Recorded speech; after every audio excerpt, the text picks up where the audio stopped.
আসসালামু আলাইকুম রহমতুল্লাহ। আলহামদুলিল্লাহ রাব্বিল আলামিন ওয়াসসালাতু ওয়াসসালামু আলা রাসূলিল্লাহ সাল্লাল্লাহু আলাইহি ওয়াসাল্লাম। আলহামদুলিল্লাহ, আমরা প্রয়োজনীয় মাসাইল সম্পর্কে জানতেছিলাম, নামাজের জরুরি মাসাইল। গত পর্বে আমরা জেনেছি প্রথম রাকাতে রুকুতে 6টি মাসালা। এ পর্বে আমরা জানব প্রথম রাকাতে সিজদায় 6টি মাসালা ইনশাআল্লাহ। সিজদায় যাইতে সময় আল্লাহু আকবার বলা সুন্নাত।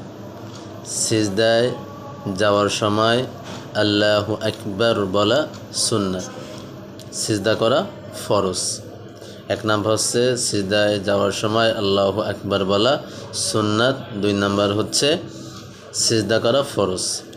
3 নাম্বার হচ্ছে সিজদায় থাকা অবস্থায় সুবহানা রাব্বিয়াল আলা, সুবহানা রাব্বিয়াল আলা 3 বার, 5 বার, 7 বার বলা সুন্নাত। এটা গেল আপনার 4 নাম্বার। 5 নাম্বার হচ্ছে সিজদা হইতে ওঠার সময় আল্লাহু আকবার বলা সুন্নাত। 6 নাম্বার 2 সিজদার মাঝখানে সোজা হয়ে বসা ওয়াজিব। ইনশাআল্লাহ আমরা এই প্রয়োজনীয় মাসাইল সম্পর্কে জানার চেষ্টা করি, নিজে জানি এবং পরিবারকে জানানোর চেষ্টা করি, বন্ধুবান্ধবকে জানানোর জন্য ভিডিওটি শেয়ার করে দিই।